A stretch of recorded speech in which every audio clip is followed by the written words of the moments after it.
Pose cette assiette et va t'asseoir dans le couloir. Ce n'est pas ta place ici ce soir, c'est ma propre mère qui m'a dit ça, devant 20 invités. Alors que j'étais enceinte de 8 mois et demi, debout depuis 6 heures du matin à tout préparer seule. Je n'ai rien répondu. J'ai juste reposé l'assiette, lentement, sans un bruit, et j'ai souri. Parce qu'à cet instant précis, une décision venait de se figer en moi, froide et définitive. Avant la fin de cette soirée, ma mère allait comprendre une chose qu'elle avait oubliée depuis longtemps, que tout ce confort dans lequel elle vivait, c'était moi qui le payais, et que ça allait s'arrêter cette nuit-là. Je m'appelle Camille Vasseur. J'ai 31 ans. Pour ma famille, je suis simplement la fille raisonnable, celle qui a un travail de bureau, rien de spécial. En réalité, je suis directrice financière adjointe dans un cabinet de conseil à Annecy, et mon salaire, depuis 4 ans, fait vivre une bonne partie de cette famille qui me traite comme une domestique. Pendant longtemps, j'ai cru qu'aider les siens sans rien demander en retour, c'était ça, l'amour inconditionnel. Je pensais que le silence et le sacrifice étaient des preuves de force. Puis cette soirée de fin d'année a tout changé. Laissez-moi vous raconter comment on en est arrivé là. L'odeur du gratin dauphinois et du rôti emplissait toute la maison. J'avais mis la table moi-même, 2 heures plus tôt, avec la belle nappe blanche que ma grand-mère m'avait offerte. Chaque convive avait son carton avec son prénom calligraphié à la main. Les bougies étaient allumées. Tout était parfait. Tout cela, c'était moi qui l'avais fait, seule. Enceinte de 8 mois et demi, ma mère, Sylvie et ma sœur cadette, Manon, étaient affalées dans le canapé du salon depuis le début de l'après-midi, leur téléphone à la main, à filmer des vidéos pour les réseaux sociaux. Pas une seule fois, elles ne s'étaient levées pour m'aider. Pas un verre d'eau apporté. Pas un merci. Attends, c'est Camille qui a fait tout ça toute seule? Avait soufflé une tante, impressionnée en découvrant la table. Elle adore se donner en spectacle, avait répondu ma mère avec un petit rire sec, sans même lever les yeux de son téléphone. Elle fait toujours trop, puis elle s'épuise. Et après, c'est nous les méchants. Je m'étais détournée, un sourire figé sur le visage, pendant que quelque chose de lourd s'enfonçait au fond de ma poitrine. C'était moi qui faisais vivre ce foyer, à ce moment-là, depuis 4 ans. Mon père avait longtemps subvenu aux besoins de la famille, jusqu'à son décès brutal d'une crise cardiaque. Après ça, c'est mon salaire stable, mon métier sérieux, qui avait maintenu la maison à flot. Chaque fois que ma mère m'appelait en pleurant, en me disant qu'elle n'arrivait plus à payer ses charges, je culpabilisais. Je savais qu'il existait une petite assurance vie laissée par mon père, et probablement des aides sociales auxquelles elle avait droit, mais je n'ai jamais posé la question. J'avais pitié d'elle, alors j'ai commencé à virer de l'argent.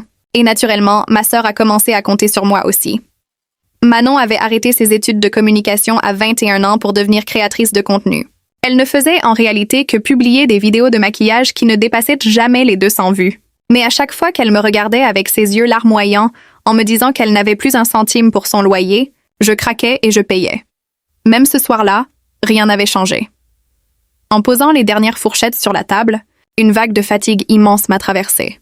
Mes jambes tremblaient. Je me suis assise discrètement sur une chaise, dans un coin, en essayant de ne pas attirer l'attention. Je ne me sentais vraiment pas bien. Mais si je disais quoi que ce soit, je savais que ma mère allait simplement rire et me traiter de dramatique, comme toujours. C'est à ce moment précis que sa voix a claqué depuis le salon. « Qu'est-ce que tu fais assise là? » C'est la place de Manon, voyons. Tous les regards se sont tournés vers moi.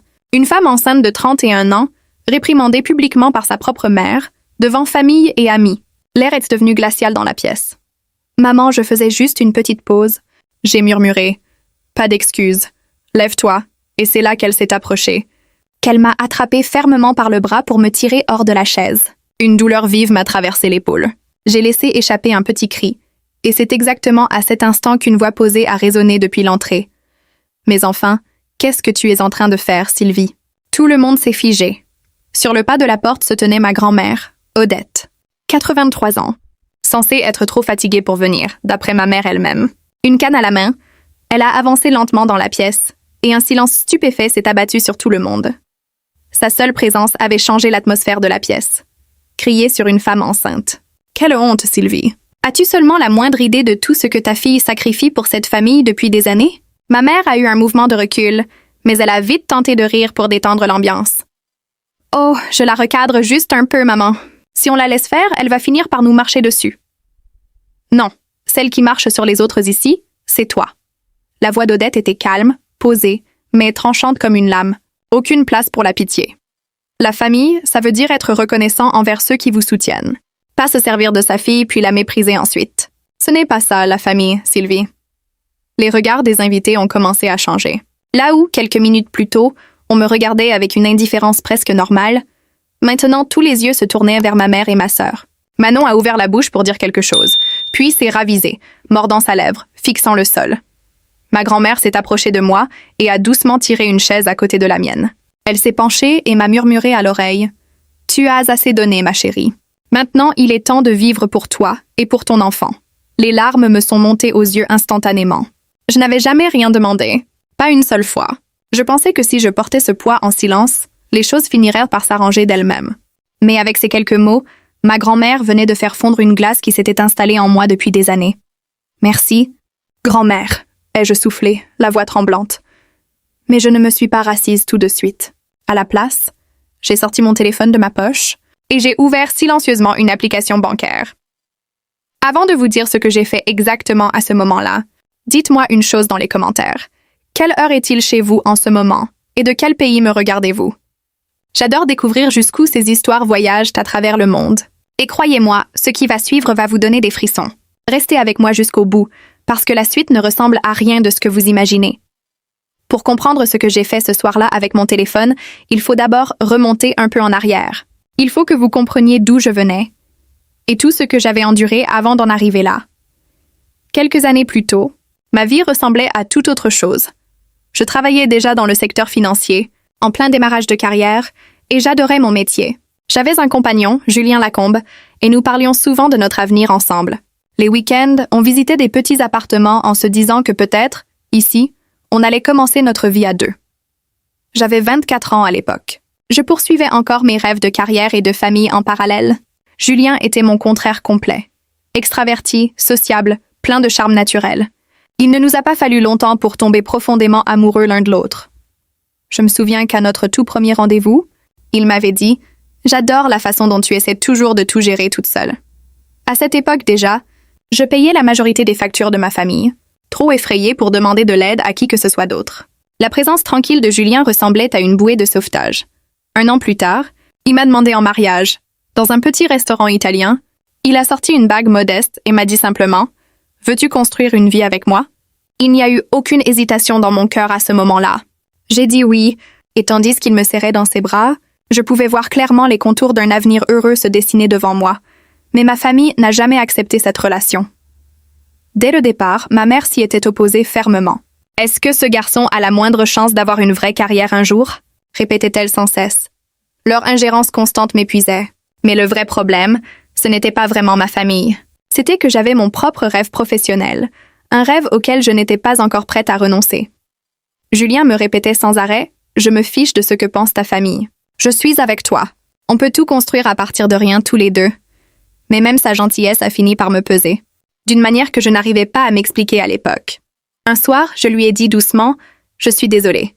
Je crois que j'ai besoin de me concentrer entièrement sur ma carrière en ce moment. » Julien est resté silencieux un long moment, puis il a simplement répondu « D'accord, pas de colère. » Pas de larmes. Juste un sourire doux et triste. 3 mois après cette demande en mariage, on s'est progressivement éloignés, jusqu'à rompre complètement. Après notre séparation, je me suis enfouie dans le travail, comme pour enfermer mes émotions quelque part loin de moi. J'arrivais au bureau à 7 heures du matin tous les jours, je repartais tard le soir, noyée sous les dossiers et les échéances. J'ai été promue rapidement, plus vite que n'importe lequel de mes collègues, et mes résultats étaient exceptionnels. Mais une fois rentrée chez moi, la réalité familiale m'attendait toujours. La facture médicale de ma mère avait encore grimpé ce mois-là. « C'est toi qui gagnes le plus, Camille. C'est normal que ce soit toi qui paie, non? » Au début, je considérais ça comme une aide ponctuelle. Mais lentement, inexorablement, tout le foyer est devenu dépendant de moi financièrement. Manon, qui avait quitté l'université, gagnait un peu d'argent grâce à ses publications en ligne, mais elle ne contribuait jamais aux dépenses communes. Puis est arrivé le vrai point de rupture. On a pensé qu'on allait emménager chez toi, m'a lâché ma mère, le lendemain même du jour où j'avais signé le bail de mon tout nouvel appartement. Celui que j'avais attendu pendant des années. « Attends, quoi? Vous voulez dire vous deux? » J'ai demandé, incrédule.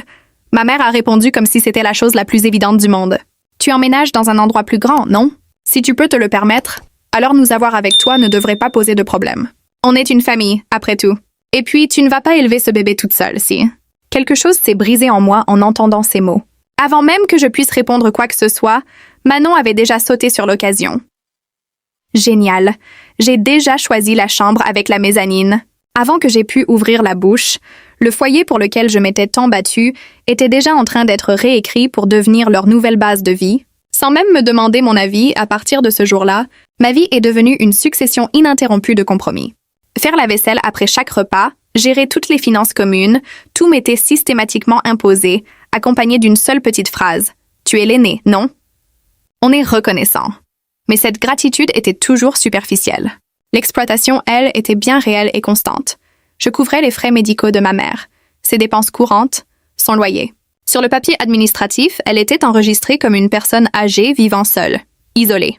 En réalité, je vivais avec elle, je la soutenais financièrement à 100%, mais ma mère savait pertinemment qu'elle obtiendrait davantage d'aide sociale de cette façon.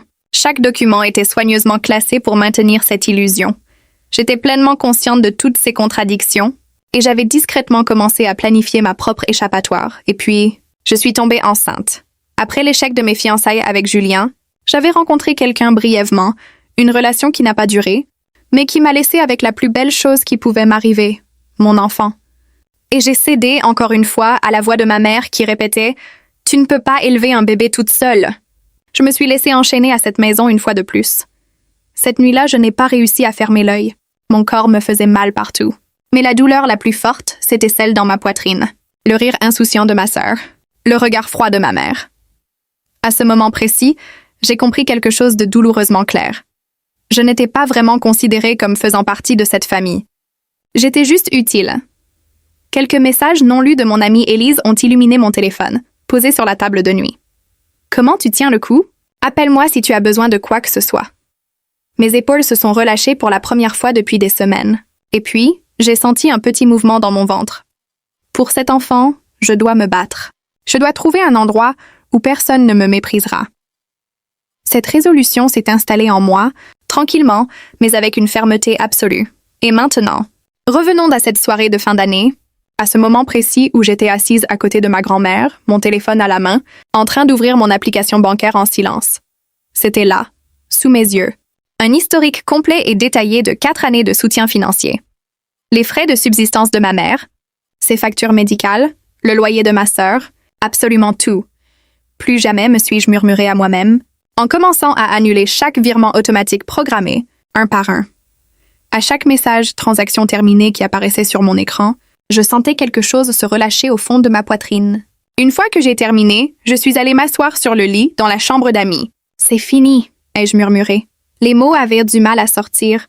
Ma gorge tremblait. Un email de confirmation est arrivé de ma banque presque immédiatement. Le flux d'argent était désormais complètement coupé.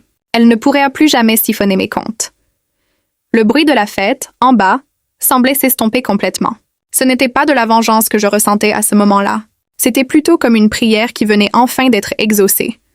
Plus personne n'allait quémander mon approbation ou mon sacrifice. À partir de cette minute précise, je n'étais plus la fille de quelqu'un, ni la sœur de quelqu'un, ni leur distributeur automatique personnel. J'étais une femme qui reprenait enfin possession de sa propre vie. Le lendemain matin, un silence étrange régnait dans toute la maison familiale. Ma mère avait publié une vidéo la veille au soir sur les réseaux sociaux. Le titre disait « Le chagrin d'une mère abandonnée par sa fille pendant les fêtes ». La vidéo la montrait assise seule dans un coin du salon, jouant à la perfection le rôle d'une héroïne tragique dans un drame parfaitement mis en scène. Je me demandais ce que les gens allaient penser en regardant ça. Quiconque verrait cette vidéo partiale allait sans aucun doute blâmer la fille indigne. C'était exactement le genre de mise en scène que ma mère maîtrisait parfaitement, et c'était exactement le résultat qu'elle recherchait. Mais je n'étais plus la même femme que la veille. L'explosion de colère de ma grand-mère. La veille avait ravivé en moi un feu que je croyais éteint depuis longtemps. En me regardant dans le miroir ce matin-là, j'ai vu une clarté que je n'avais jamais ressentie auparavant. Je ne suis pas une esclave. Je ne suis pas un distributeur automatique. Ces mots sont sortis de ma bouche, non pas avec colère, mais avec une résolution calme et inébranlable. J'ai pris mon téléphone et j'ai envoyé un message à Élise. Elle était mon amie depuis l'université, une femme indépendante qui dirigeait sa propre entreprise de conseil en organisation. Pour moi, elle était la seule personne en qui j'avais une confiance absolue. « S'il te plaît, j'ai vraiment besoin de parler », lui ai-je écrit. Sa réponse est arrivée presque instantanément. Quand tu veux. Tu veux venir maintenant? Et comme ça, un des poids les plus lourds sur ma poitrine s'est légèrement allégé. La maison d'Élise était le seul endroit où j'arrivais encore à respirer normalement. Je n'arrive pas à croire qu'on se voit dans ces conditions, mais je suis tellement contente que tu sois venue, m'a-t-elle dit en m'ouvrant la porte avec un sourire compréhensif. J'étais morte d'inquiétude pour toi. Du thé et des biscuits faits maison m'attendaient sur la table basse, et ce petit geste d'attention a suffi à faire tomber un peu de la tension accumulée dans mes épaules. « Je peux tout te raconter ?» lui ai-je demandé. Elle a simplement hoché la tête. C'était toute la permission dont j'avais besoin, et je lui ai tout déballé, absolument tout ce que je n'avais jamais osé dire à voix haute jusque-là. Comment je payais toutes les factures? Comment je couvrais les frais d'hôpital de ma mère? Comment je payais le loyer de ma sœur?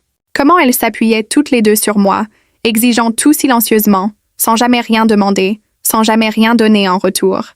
Comment je n'avais pas pu épouser Julien, non pas parce que je ne l'aimais pas, mais parce que j'étais déjà trop piégée à ce moment-là?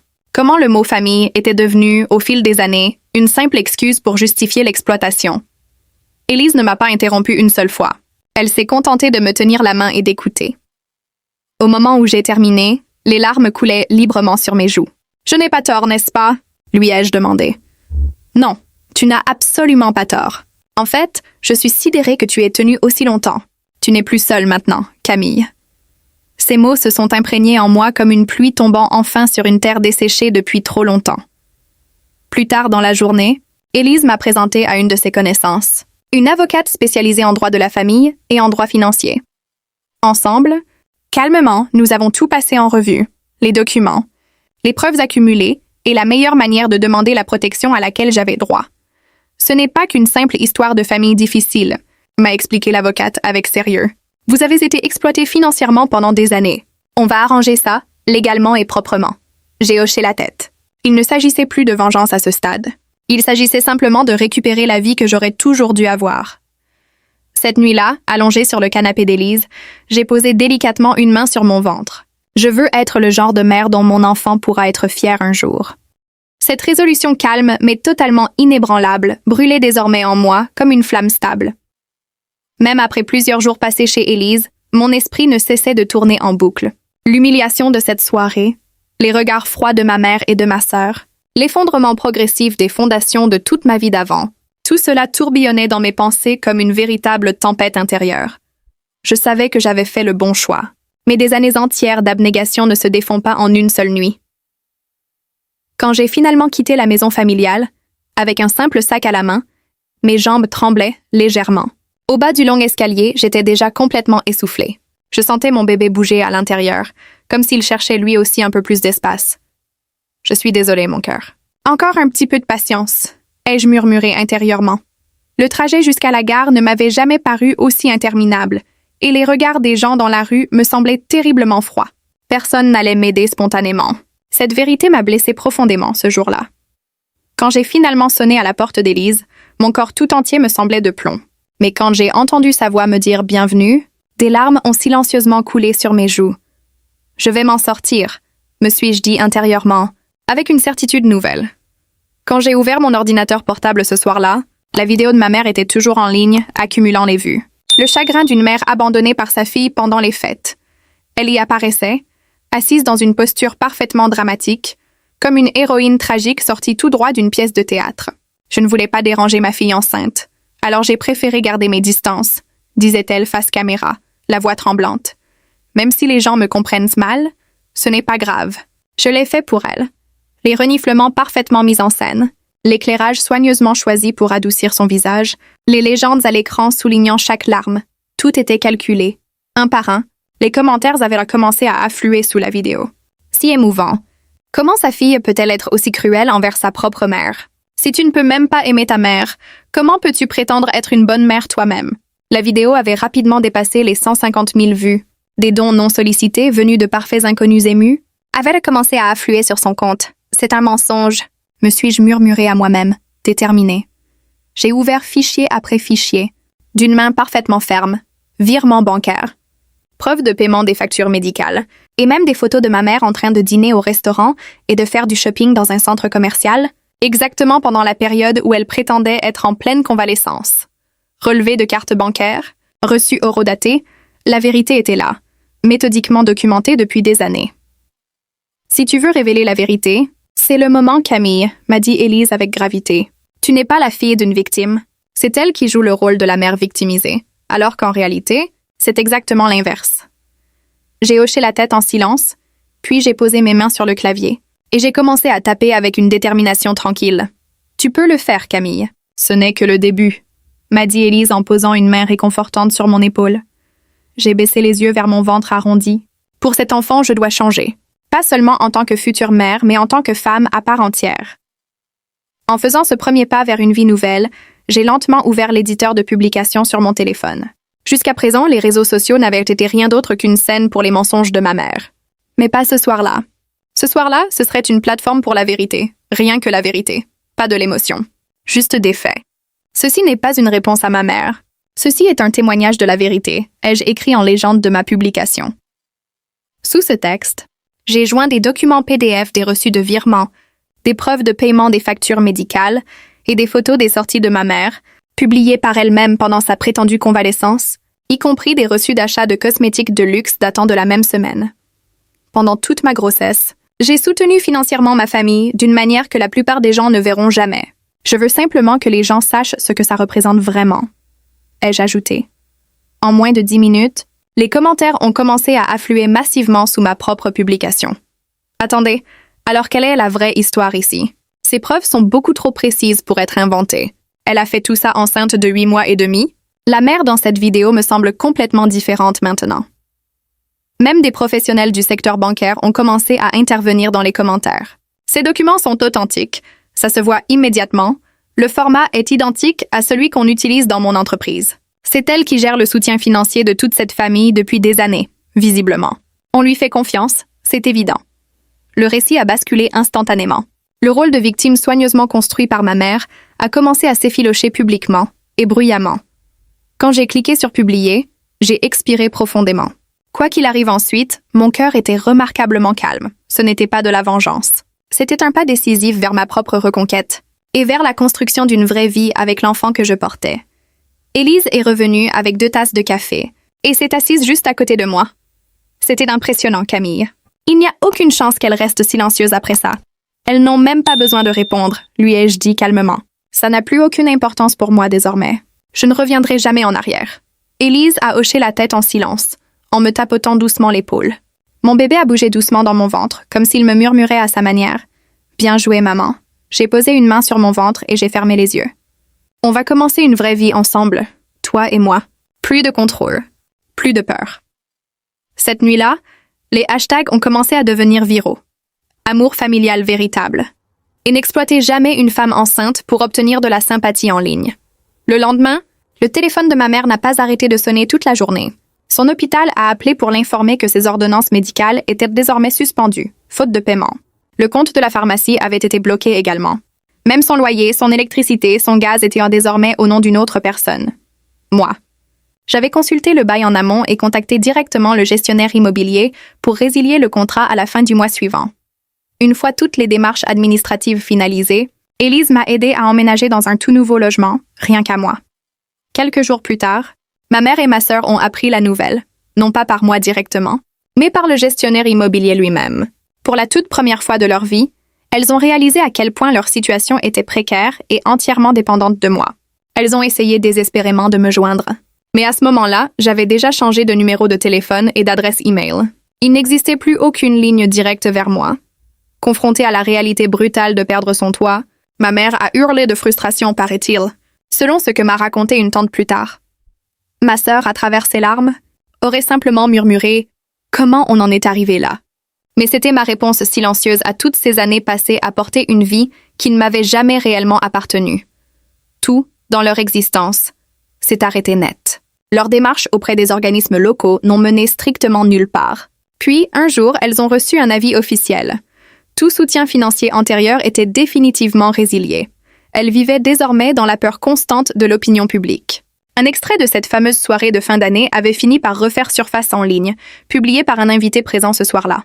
Le titre disait simplement « Une femme enceinte forcée de céder sa place par sa propre mère et sa sœur, traitée comme une domestique ». La vidéo s'est propagée extrêmement rapidement, et avec elle, des vagues entières de réactions indignées. Le nombre d'abonnés de ma sœur s'est effondré en quelques jours seulement. Tous ces contrats publicitaires avec des marques ont été annulés un par un, avec toujours la même justification. Ce n'est pas la bonne image pour notre marque en ce moment. Un soir, ma mère et ma sœur se sont retrouvées seules dans le salon familial, mais la chaleur d'autrefois avait définitivement disparu. « Maman, est-ce qu'on a vraiment été si horrible avec elle ?» aurait demandé ma sœur, selon ce que m'a raconté ma grand-mère plus tard. Ma mère aurait marqué une longue pause, avant de répondre « Horrible, c'est peut-être un peu fort. Mais tout ce qu'on a fait, c'est comme répondre à sa gentillesse par de la cruauté. Au fond, elles avaient en vécu de mes revenus pendant des années, en pensant que cela leur était dû. Elles n'avaient jamais rien donné en retour, et avaient toujours tout pris sans se poser de questions. Et maintenant, elles étaient enfin forcées de faire face à cette vérité, seules, sans personne pour les rattraper. Puis un jour, la sonnette a retenti chez moi. C'était une livraison. À l'intérieur du colis se trouvait une simple carte et une lettre manuscrite. À qui de droit, je passe désormais des jours tranquilles avec mon fils dans notre nouvelle maison. Il y a eu énormément de choses sur lesquelles réfléchir ces derniers mois, mais je me sens enfin apaisée aujourd'hui. Je n'ai plus l'intention de m'attarder sur le passé, mais j'ai fait mon choix, et il est définitif. Je ne reviendrai pas en arrière. La vie où je me sacrifiais constamment pour les autres se termine définitivement ici. Quelques semaines plus tard, dans une chambre d'hôpital silencieuse et baignée de lumière douce, j'ai fermé les yeux un instant. Après un long et difficile accouchement, je tenais enfin une minuscule vie dans mes bras. Le poids chaud d'un tout petit nez contre ma joue. Bienvenue au monde, Théo. Des larmes ont coulé sur mes joues quand j'ai murmuré son prénom pour la première fois. Il a ouvert la bouche et a attrapé mon doigt de sa petite main. Peu importe à quel point je m'étais sentie seule pendant tous ces mois, ce moment précis valait absolument tout ce que j'avais traversé. Après être sortie de l'hôpital, j'ai emménagé dans un appartement lumineux, dans un quartier paisible d'Annecy, près du lac. Des meubles simples, quelques plantes vertes, une ambiance chaleureuse et apaisée. Un an plus tard, j'ai reçu une lettre, une enveloppe légèrement froissée et une écriture que j'ai immédiatement reconnue, celle de Julien. Aurais-je tort de rêver qu'un jour, nous pourrions être tous les trois, toi, moi et ton fils? En finissant cette lettre, j'ai doucement pressé l'enveloppe contre ma poitrine. Ce qui m'est revenu en mémoire instantanément, c'est cet avenir dont nous avions autrefois rêvé ensemble. Le temps qui s'était figé pour nous deux, ce jour de notre rupture, semblait recommencer doucement à avancer. Cette fois, peut-être, à 3. Si je devais retenir une seule leçon de toute cette histoire, ce serait celle-ci. Aimer sa famille ne signifie jamais s'effacer complètement pour elle. La vraie générosité ne devrait jamais ressembler à de l'épuisement permanent. Et le silence, parfois, peut être la décision la plus puissante que l'on prenne dans toute une vie. Pendant des années, j'ai cru que donner sans compter était une preuve d'amour. Aujourd'hui, je sais que ce n'était que de la peur déguisée en dévouement. Si vous êtes en train d'écouter cette histoire et que vous reconnaissez un peu de votre propre vie dans la mienne, sachez une chose essentielle. Vous avez le droit de poser des limites. Même avec les personnes que vous aimez le plus au monde. Ce n'est pas de l'égoïsme. C'est simplement de la survie. Et vous, qu'en pensez-vous vraiment? Auriez-vous eu le courage de couper les ponts dans une situation aussi extrême que la mienne? Ou pensez-vous, au contraire, que la famille mérite toujours une nouvelle chance, peu importe ce qu'elle nous fait subir? Dites-le moi sincèrement dans les commentaires. Je lis absolument tout ce que vous m'écrivez, et j'adore échanger avec vous sur ces sujets qui touchent autant de monde. Si cette histoire vous a plu, n'hésitez pas à vous abonner à la chaîne pour ne manquer aucun prochain récit et activer la petite cloche de notification pour être averti dès la sortie de la prochaine vidéo. Je vous rappelle, comme toujours, que cette histoire est une fiction à but narratif et inspirant et que toute ressemblance avec des personnes ou des situations réelles ne serait que pure coïncidence. Merci infiniment de m'avoir accompagné jusqu'au bout de cette histoire. Prenez soin de vous et à très vite pour un nouveau récit.